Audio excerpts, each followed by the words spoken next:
Hi, നമ്മളിപ്പോൾ വർക്കലയിൽ trapeze life കഫേയിലേക്ക് പോവുകയാണ്. അപ്പോൾ ഞാൻ കഫേ ഡെൽമാർന്ന് ഒരു ലെമൺ കേക്ക് മേടിച്ചിട്ടുണ്ടായിരുന്നു കേട്ടോ. അപ്പോൾ അതിങ്ങനെ അലിയാൻ തുടങ്ങിയിട്ടുണ്ടായിരുന്നു, അതിൻ്റെ ഐസിങ്ങൊക്കെ മെൽട്ടാവാൻ തുടങ്ങിയതുകൊണ്ട് ഞാൻ കാറിലിരുന്നിട്ട് തന്നെ അത് കഴിച്ചു. നല്ല ടേസ്റ്റ് ഉണ്ടായിരുന്നു. നിങ്ങൾ എപ്പോഴെങ്കിലും ഈ ഒരു കഫേയിലേക്ക് പോകണമെങ്കിൽ ആ ഒരു ലെമൺ കേക്ക് ട്രൈ ചെയ്യാം. നല്ല ടേസ്റ്റ് ഉണ്ടായിരുന്നു. അങ്ങനെ നമ്മൾ ട്രിപ്പീസ് ലൈഫിലേക്ക് എത്തി. എന്നിട്ട് ഞാനിങ്ങനെ നടക്കുകയാണ്. ഞാൻ നടക്കണം കണ്ടാൽ നിങ്ങൾക്ക് തോന്നി ചിലപ്പോൾ ഞാൻ ആരെങ്കിലും അടിക്കാൻ നടക്കുന്നത്. അല്ല, എൻ്റെ നടത്തത്തിൻ്റെ ശൈലി അങ്ങനെ പോയി, ഞാൻ എന്ത് ചെയ്യാൻ പറ്റും. പിന്നെ അവിടെയൊക്കെ എത്തി. ഞാൻ ആദ്യമായിട്ടാട്ടോ ഇവിടേക്ക് വരണത്. നല്ല രസമുണ്ടായിരുന്നു. ഞാൻ ഇൻസ്റ്റാഗ്രാമിലൊക്കെ റീലൊക്കെ കണ്ടിട്ടുള്ളത്. ഇവിടെ വന്നപ്പോൾ നല്ല വ്യൂവും നല്ല കാര്യങ്ങളൊക്കെ ഉണ്ടായിരുന്നു. നമുക്കവിടെ ഇരുന്നൊരു ചായയൊക്കെ കുടിക്കാൻ പറ്റിയ സ്ഥലമാണ്. ഞാൻ അതിൻ്റെ ഇടയിൽ രോഹിത്തിൻ്റെ അടുത്ത് ചോദിക്കുന്നുണ്ടായിരുന്നു, എൻ്റെ ഈ കയ്യിൽ ആ വള വർത്ത് ഇൻവെസ്റ്റ്മെൻ്റ് ആണോന്ന്. ആകെ 150 രൂപയ്ക്ക് ഉണ്ടായിരുന്നുള്ളൂ അതിന്. ഞാൻ അങ്ങനത്തെ കുറച്ച് കൊച്ചു വർത്തമാനങ്ങളൊക്കെ പറഞ്ഞിരുന്നു. പിന്നെ കുറച്ച് ഫോട്ടോസൊക്കെ എടുത്തു.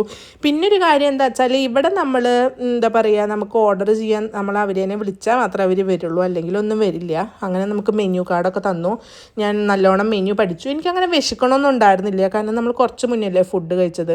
ഇവിടെ വന്ന സ്ഥിതിക്ക് എന്തെങ്കിലും മേടിക്കണ്ടേ എന്ന് വിചാരിച്ചിട്ട് ഞാനൊരു കോഫി പറഞ്ഞു. രോഹിത്ത് ഒരു ബ്ലാക്ക് കോഫിയാണ് പറഞ്ഞതെന്ന് തോന്നുന്നു. പിന്നെ നമ്മളൊരു നാച്ചോസും പറഞ്ഞു. നല്ലൊരു സൺസെറ്റായിരുന്നു. നമുക്ക് ചെന്നപ്പോൾ തന്നെ ഇരിക്കാൻ സ്ഥലം ഉണ്ടായിരുന്നു. പക്ഷേ ആ ഫ്രണ്ടിൻ്റെ ആ റോലൊന്നും നമുക്ക് സ്ഥലം കിട്ടിയില്ല കേട്ടോ. അവിടെയൊക്കെ ഫുള്ളായിരുന്നു.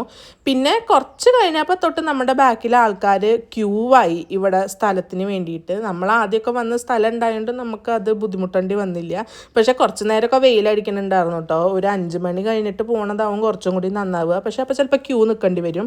അങ്ങനെ നമ്മൾ ഓർഡർ ചെയ്ത ഫുഡൊക്കെ വന്നു. നമ്മളതൊക്കെ കഴിച്ചു, ചായ കുടിച്ചു. പിന്നെ നാച്ചോസ് കഴിച്ചിട്ടൊക്കെ ഇരിക്കണതിൻ്റെ ഇടയിൽ അവിടെ ഒരു കപ്പിൾസ് വന്നു. അവിടുത്തെ ഫ്രണ്ടിലത്തെ ഒരു സീറ്റ് അവർക്ക് റിസർവ് ചെയ്ത് വെച്ചിട്ടുണ്ടായിരുന്നു. എനിക്ക് തോന്നുന്നു അവൻ അവളെ പ്രപ്പോസ് ചെയ്യാൻ പോവുകയാണെന്ന്. നല്ല കാൻഡിൽ ലൈറ്റൊക്കെ കത്തിച്ചിട്ട് ഫോട്ടോഗ്രാഫറൊക്കെ വന്നിട്ടുണ്ടായിരുന്നു.